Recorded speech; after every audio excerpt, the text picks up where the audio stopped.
ಈ ಕಡೆ ಬರ್ರಿ ಬರ್ರಿ ಬರ್ರಿ ಬರ್ರಿ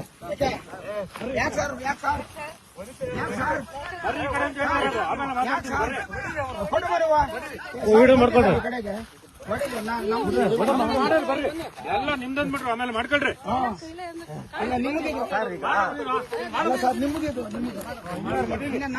ಹೊಡಿಬೇಕಂದ್ರೆ ನಿನ್ನ ಹತ್ರ ದಾಖಲೆ ನನ್ನ ಹತ್ರ ನೋಟಿಫಿಕೇಶನ್ ಏನ್ ನೋಟಿಫಿಕೇಶನ್ ಯಾವ್ದು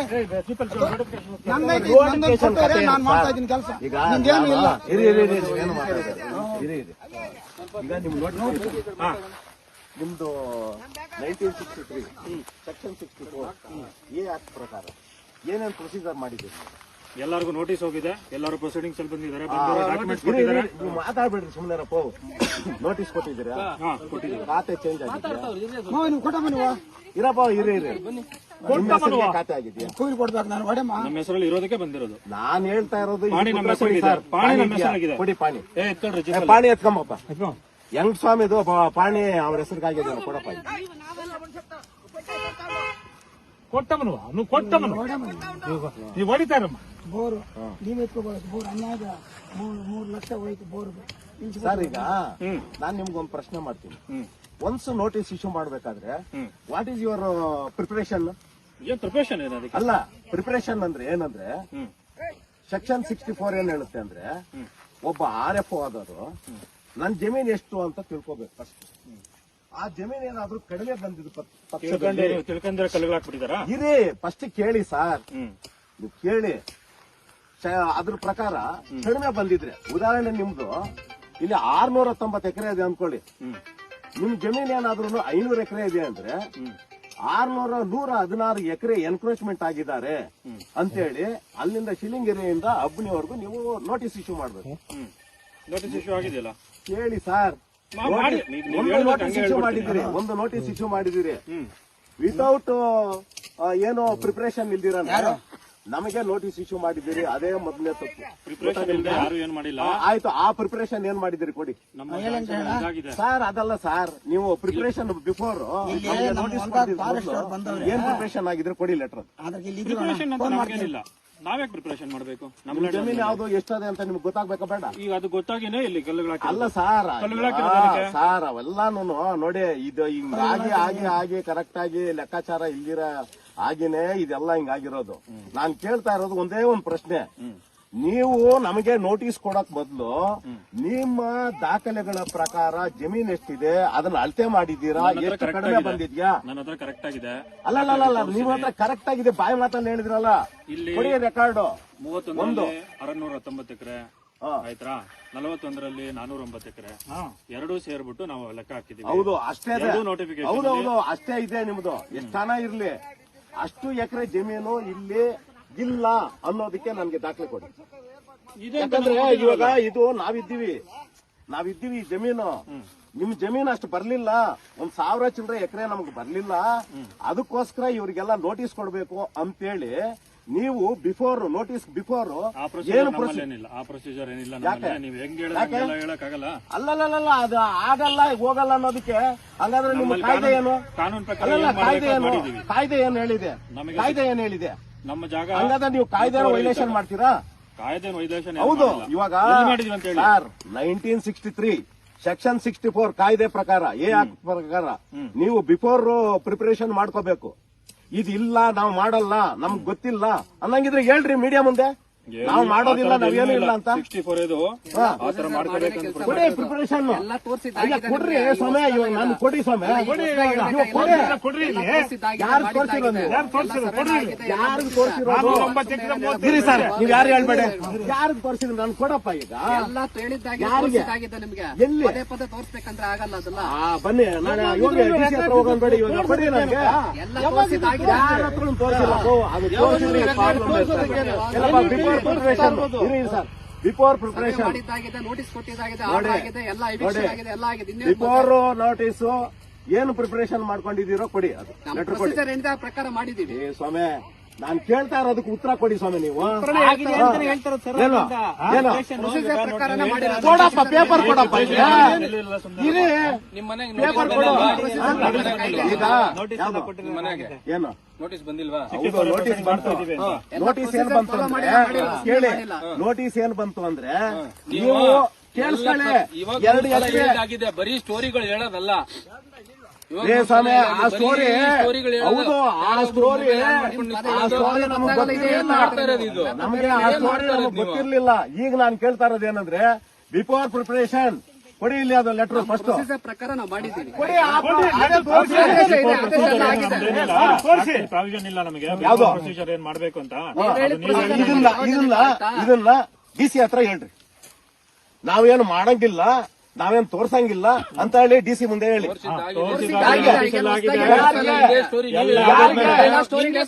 ಯಾರು ಬೇಡ, ಯಾರಿಗೆ ನಿಮ್ಗೆ ತೋರ್ಸೈತಲ್ಲ, ಯಾರು ನಾವು ಎಲ್ಲಿ ತೋರಿಸಿದ್ದೀರಿ? ಪ್ರತಿ ಸಲ ಗಲಾಟೆ ಏನ್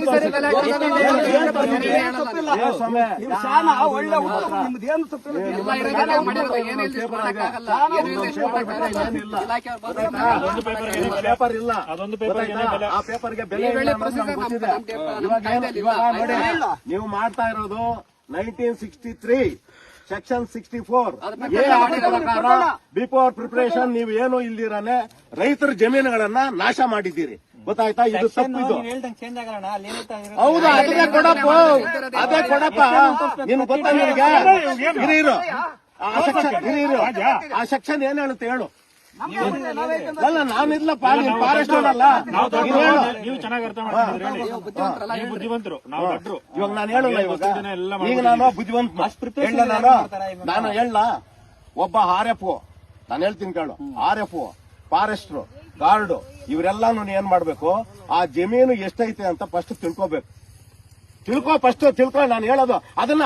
ಅಂದ್ರೆ ಇವಾಗ ನೀನ್ ಹೇಳು ಅಂತೆ ಹೇಳಿದ ಇದು ಮಾಡ್ತೀರಿ. ಭೂಮಿ ಎಷ್ಟೈತೆ ಅಂತ ತಿಳ್ಕೋಬೇಕು. ತಿಳ್ಕೊಂಡಾಗ ಹೌದು, ಅದೇನಪ್ಪ ನಾನ್ ಹೇಳ್ತಾ ಇರೋದು. ಇದನ್ನ ಹೆಂಗೆ ಹುಡುಕ್ಬೇಕು ಅಂದ್ರೆ ಕಂದಾಯ ಇಲಾಖೆಯಲ್ಲಿ ನಿಮ್ಮ ಜಮೀನು, ಉದಾಹರಣೆ ಅರಟಿ ಇರ್ಬೋದು, ಶಿಲಿಂಗಿ ಇರ್ಬೋದು, ಅಬ್ಬಣಿ ಇರ್ಬೋದು, ಯಾವ್ದಾನ ಇರ್ಬೋದು, ಆ ಜಮೀನು ಎಷ್ಟು ಎಕರೆ ಇತ್ತು ನಿಮ್ದು ಫಾರೆಸ್ಟ್ ಅಂತ ನೋಡ್ಬೇಕು. ಅದ್ರಲ್ಲಿ ಏನಾದ್ರೂ ಕಡಿಮೆ ಬಂದಿದ್ದಾಗ ಅವಾಗ ನೋಟಿಸ್ ಇಶ್ಯೂ ಮಾಡ್ಬೇಕು.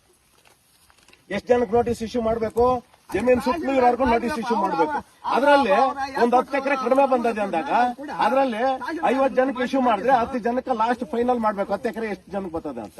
ಅವರಿಗೆ 2ನೇ ನೋಟಿಸ್ ಇಶ್ಯೂ ಮಾಡ್ಬೇಕು. 2ನೇ ನೋಟಿಸ್ ಇಶ್ಯೂ ಮಾಡಿ ತಹಸೀಲ್ದಾರ್ ಹತ್ರ ಹೋಗಿ ಇವ್ರು ಒಂದು 10 ಜನ ಮಾತ್ರ ಈ ಒಂದು 10 ಎಕರೆ ಮಾಡ್ಕೊಂಡ್ಬಿಟ್ಟಿದ್ದಾರೆ, ಆದ್ರಿಂದ ಇದನ್ನ ಖಾತೆಯನ್ನ ಚೇಂಜ್ ಮಾಡಿ ಅನ್ಬೇಕು. ಅವಾಗ ಪಾಣಿಗಳಲ್ಲಿ ಏನ್ ಮಾಡ್ತಾರೆ, 10 ಜನದ್ದು ಅರಣ್ಯ ಒತ್ತುವರಿ ಅಂತ ಮಾಡ್ತಾರೆ. ಇನ್ನು 30 ಜನ ಇರ್ತಾರೆ ನೋಡು, ಅವ್ರನ್ನ ಬಿಟ್ಬಿಡ್ಬೇಕು. ನೀವು ಹಂಗ್ ಮಾಡ್ತಾ ಇಲ್ಲ. ಸರಿ, ಇದನ್ನ ಮಾಡಿದ್ದಾದ್ಮೇಲೆ ತಿರ್ಗಿ ಅಂತ ಒಂದು ನೋಟಿಸ್ ಕೊಡ್ಬೇಕು. ನೋಡಿ, ನಿಮ್ದು ಜಮೀನು ಅರಣ್ಯ ಒತ್ತುವರಿ ಅಂತ ಬಂದ್ಬಿಟ್ಟಿದೆ, ನಮ್ ಇದಕ್ ಬಂದಿದೆ, ನೀವು ತೆರವು ಮಾಡಿ ಅಂತ. ಅವಾಗ್ಲೂ ಬಿಡ್ಲಿಲ್ಲ ಅಂದ್ರೆ ಫೈನಲ್ ಒಂದು ಕೊಡ್ಬೇಕು ನೋಟಿಸ್. ಫೈನಲ್ ನೋಟಿಸ್ ಕೊಟ್ಟು ನೀವು ನಿಮ್ ಜಮೀನಲ್ಲಿರೋದನ್ನೆಲ್ಲಾನು ತೆಗೆದುಕೊಳ್ಳಿ, ಇಲ್ಲ ಅಂದ್ರೆ ನಾವು ಅದನ್ನ ಎನ್ಕ್ರೋಚ್ ಮಾಡ್ಕೊಳ್ತೀವಿ ಅಥವಾ ದೌರ್ಜನ್ಯವಾಗಿ ಕಿತ್ಕೊಳ್ತೀವಿ ಅಂತ ಹೇಳ್ಬೇಕು. ಅಲ್ಲಿಗೂ ಮಾಡ್ಲಿಲ್ಲ ಅಂದ್ರೆ ಅವಾಗ JCB ಎತ್ಕೊಂಬತ್ತು. ಇಷ್ಟಪ್ಪ ಪ್ರೊಸೀಜರ್ ಇರೋದು, ನಾನು ಓದಿದ್ದೀನಿ, ಗೊತ್ತಾಯ್ತಾ?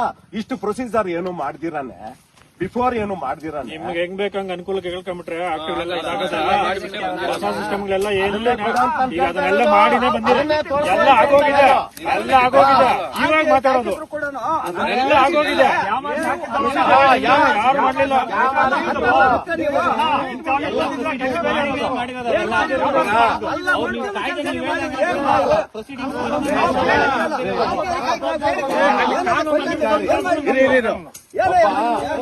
ಒಬ್ಬ ಸರ್ಕಾರಿ ಅಧಿಕಾರಿ ಕಾನೂನುಬದ್ಧವಾಗಿ ಕಾನೂನನ್ನ ಪಾಲಿಸಬೇಕೇ ಹೊರತು ನೀನ್ ಇಷ್ಟಕ್ಕೆ ಬಂದಂಗೆ ನಾನು ಮಾಡೋದೇ, ನಾನು ಮಟ್ಟೋದೆ ಯಾರು ಮಾಡಿಲ್ಲ. ದಾಖಲೆ ನಾನು ಕೇಳ್ತಾರೆ, ದಾಖಲೆ ಕೊಡ್ರಿ, ದಾಖಲೆ ಕೊಡಿ. ಬಿಫೋರ್ ಪ್ರಿಪರೇಷನ್ ಅಷ್ಟೆಲ್ಲ ಕೊಟ್ಮೇಲೆ ನೀವೇ ಜಾಯಿಂಟ್ ಸರ್ವೆ ಆಗ್ಬೇಕಂದ್ರೆ ಜಾಯಿಂಟ್ ಸರ್ವೆ ಆಗಿದೆ. ಒಳಗಡೆ ನಿಮ್ಗೆ ದಾಖಲೆ ಇದೆ, ಈಗ ರಿಪೋರ್ಟ್ ಇಲ್ಲ. ರಿಪೋರ್ಟ್ ಕೊಡು, ರಿಪೋರ್ಟ್ ಕೊಡು. ಹೆಂಗ್ ಬಂದ ನೀನ್ ಒಳಗಡೆ ಫಾರೆಸ್ಟ್ ಒಳಗಡೆ ಟ್ರಾನ್ಸ್ಫರ್ ರಿಪೋರ್ಟ್ ಇಲ್ಲಿ ನಿಂದ ಅನ್ನೋದಕ್ಕೆ ನಿಂದ ನನ್ನ ಹತ್ರ ನೋಟಿಫಿಕೇಶನ್ ಇದೆ, ನನ್ನ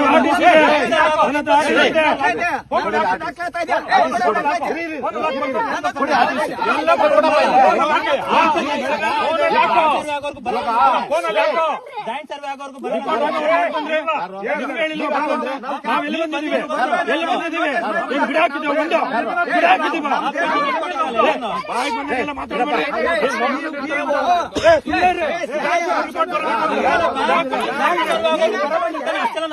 ಇಟ್ಕೊಂಡು ಜಾಯಿಂಟ್ ಸರ್ವೆ ಆಗೋರ್ಗು ಬರಲ್ಲ ಅಂತ ಹೇಳ್ತಾರೆ ನೀವೆಲ್ಲರೂ ಮತ್ತೆ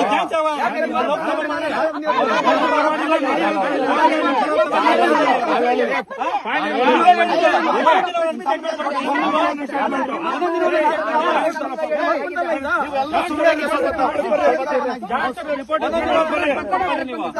ಸರ್ವೆ ರಿಪೋರ್ಟ್ ಎತ್ಕೊಂಡು ಒಳಗೆ ಬರ್ರಿ ಪ್ರಿಪರೇಷನ್ ಎಲ್ಲ ಬಂದ್ರೆ ಬಂದಿದ್ದು ಅದೇ ಇವಾಗ ನಾವು ಇಟ್ಕೊಂಡಿರೋದು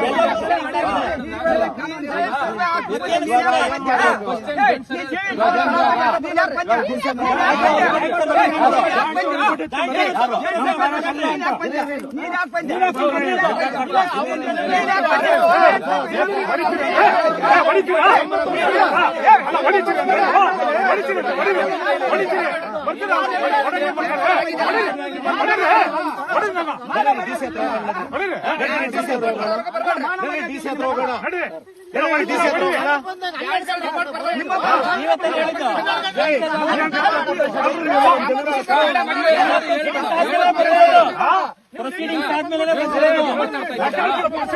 ರಾಂಗ್ ಅಂದ್ರಲ್ಲ ಎರಡನೇ ಸಲ ನೀವೇ ಮಾಡಿಸಿದ್ರಲ್ಲ ಬರೋ ಗಂಟೆ ಕಾಯ್ದೆ ಜಾಯಿಂಟ್ ಸರ್ವೆ ರಿಪೋರ್ಟ್ ಬರೋ ಗಂಟೆ ನಾವು ಬಂದಿದ್ದೆ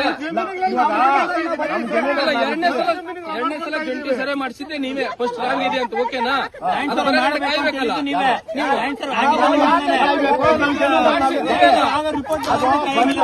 ಮಾಡಿಸಿದ್ ನೀವೇ ಅಲ್ಲ ಇರಪ್ಪ ಅದು ಬಂದು ಜಾಯಿಂಟ್ ಸರ್ವೆ ಮಾಡಿ ಅದು ಬಂದು ನೀವು ಬಂದ್ಬಿಟ್ರೆ ನಿಮ್ಮದೇ ಜಮೀನು ಆಯ್ತು ಇವಾಗ ನಾವಿದ್ರೆ ಏನ್ ನಿಂಗೆ ತಂದ್ರೆ ನಾವಿದ್ದೀರಿ ಇವಾಗ ಇನ್ನೇನ್ ಎಲೆಕ್ಷನ್ ಮಾಡಿ ಯಾರು ಮಾಡಿಲ್ಲ ನೀನು ಮಾಡ್ಬಾರ್ದು ಯಾವ್ದು ಕಿತ್ತೋಗಿರೋ ನೋಟಿಫಿಕೇಶನ್ ಕತೆ ಹೇಳ್ತಾ ಇದ್ದೆ ನಡೀರಿ ಯಾವ್ದು ಹೇಳ್ತಾ ಇದ್ದ ನೋಟಿಫಿಕೇಶನ್ ಆಯ್ತಾ ಸೆಟಲ್ಮೆಂಟ್ ಕಾಪಿ ಇದೆಯಾ ಅದ್ರದ್ದು ಸೆಟಲ್ಮೆಂಟ್ ಕಾಪಿ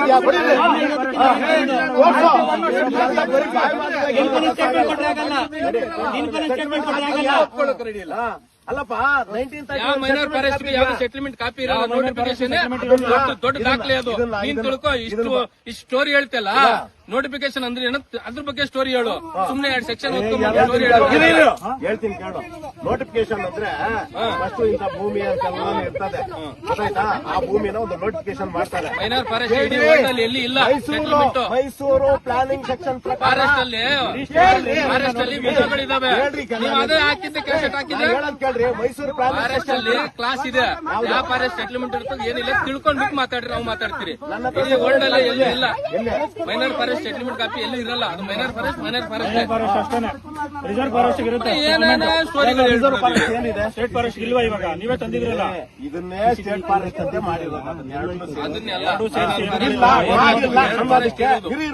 ಮಾಡಿಲ್ಲ ಅನ್ನೋದಕ್ಕೆ ಅವಾಗ ಫಾರೆಸ್ಟ್ ಹೆಸರು ಚೇಂಜ್ ಮಾಡಿಲ್ಲ ಅನ್ನೋದು ಕೊಡು ಅಬ್ನಿ ಅವಾಗ ಮೈನರ್ ನೀನ್ ಹೇಳ್ತಾ ಇದ್ದಲ್ಲ 1,000 ಚಿಲ್ಲರೆ ಎಕರೆ ಅಂತ ಹೇಳ್ತಾ ಇದ್ದಲ್ಲ 690 ಎಕರೆ ಹೆಂಗ್ ಗುರುತಿಸ್ತೀರಿ ನೀವು ಮೈನರ್ ಸ್ಟೇಟ್ ಫಾರೆಸ್ಟ್ 690 ಎಕರೆ ಹೆಂಗ್ ಗುರುತಿಸ್ತೀರಿ ಓವರ್ಲ್ಯಾಪ್ ಇದೆ ಎರಡು ಫಾರೆಸ್ಟ್ ಇದೆ ಎರಡು ನೋಟಿಫಿಕೇಶನ್ ಡಿನೋಟಿಫೈ ಆಗೋ ತನಕ ಫಾರೆಸ್ಟ್ ಯಾವತ್ತಿದ್ರು ಫಾರೆಸ್ಟ್ ನೀವು ಇಷ್ಟು ಮಾತಾಡೋದು ಹೋಗಿ ಡಿನೋಟಿಫಿಕೇಶನ್ ಮಾಡಿಸ್ಕೊಂಬರಿ ಇಲ್ಲ ರಿಲೀಸ್ ಆರ್ಡರ್ ಕೊಡ್ರಿ ಯಾರು ಸುಮ್ಮನೆ ಏನೋ ಸ್ಟೋರಿಗಳು ಹೇಳ್ಬಿಡೋದು ಬರ್ತದ ಬಾಯಿ ಡಿನೋಟಿಫಿಕೇಶನ್ ತಂದಿಕ್ಕಿಲ್ಲ ಡಿನೋಟಿಫಿಕೇಶನ್ ತಂದಿಕ್ಕ್ರೆ ಒಂದ್ ಹೆಜ್ಜೆ ಇಕ್ಕಿರ ಕೇಳ್ರಿ ಅವಾಗ ಹೇಳ್ರಿ ಅವಾಗ 80 ವರ್ಷದಿಂದ ಮಾಡ್ತಾ ಇದೀವಲ್ಲ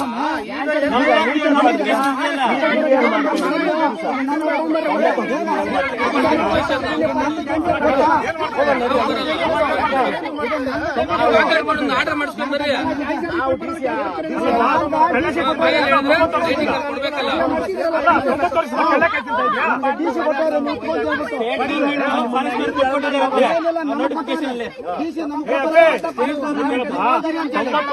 ಏನ್ ಕೈಲಾಕ ತಿಂತ ಇದ್ದೆ ನೀವು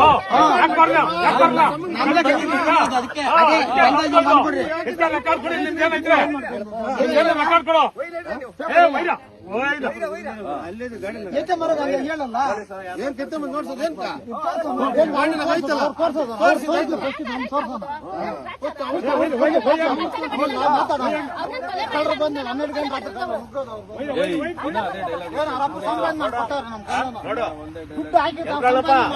ನೋಡು, ನಾನು ಅವ್ರಿಗೆ ಕೇಳೋದನ್ನ ಕೇಳಿದ್ದೀನಿ. ಅವ್ರಿಗೆ ನಮ್ಗೆ ಗೊತ್ತಾಯ್ತಾ? ಅವ್ರೇನು ಮಾಡಿಲ್ಲ, ಎಲ್ಲ ಯಾಮಾರಿಸಿ ಎಲ್ಲ ಮಾಡಿದ್ದಾರೆ. ಗೊತ್ತಾಯ್ತಾ?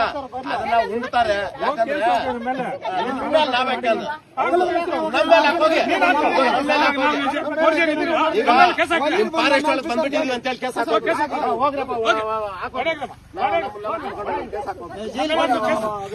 ತಹಸೀಲ್ದಾರ್ ನಮ್ಗೆ ಕೊಟ್ಟಿರೋದು. ನಾವು ತಹಸೀಲ್ದಾರ್ ಡಿ ಸಿ ಹೇಳಿವಿನೆ, ನೀನ್ ಹೋಗಿ ನಿನ್ ಹೊಲದಲ್ಲಿ ಕೆಲಸ ಮಾಡಿದ್ರೆ ನನ್ನ ಹೊಲದ ನಾನು ಕೆಲಸ ಮಾಡ್ತಾ ಇದ್ದೀನಿ ಸರ್. ಮಾಡಬೇಡಿ. ಏನ್ ಕೊಡ್ಬೇಕು ನೀವು? ಡಿ ಸಿ ಕೊಟ್ಟಿದ್ದು ನೋಡಿ ನಡ್ರಿ. ಈಗ ಡಿ ಸಿ ಹೋಗ ನಡೀರಿ.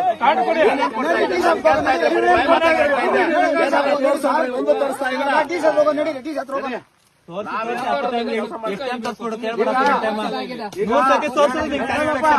ನೀವು ಮಾಡ್ರಿ.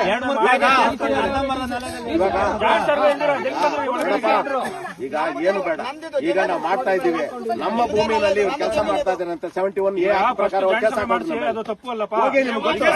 ನಿಮ್ಗೆಲ್ಲ ಆಕ್ಟ್ಗಳು ಗೊತ್ತಾಯ್ತಾ? 71A ಪ್ರಕಾರ ಇವರೆಲ್ಲ ನಮ್ಮ ಜಮೀನಲ್ಲಿ ಕೆಲಸ ಮಾಡ್ತಾ ಇದ್ದಾರೆ ಅಂತ ಒಂದು ಕೇಸ್ ಹಾಕೋಗಿ ಹೋಗು. ಅದು ಹೇಳ್ತಾ ಇದ್ದೀನಲ್ಲ, ಆ ಒಂದು ಆಕ್ಟ್ ಹಾಕೋಗ್ರಿ. ಒಲಿರ್ ಬ್ಯಾಗ್ ಅಂತ ಹೇಳಿ ಹಾಕೋದ್ರಿ. ನಾವೆಲ್ಲ ಒಲಿರ ಇಲ್ಲಿರೋದು ಹಾಕೋಗ್ರಿ. ನಮ್ಮ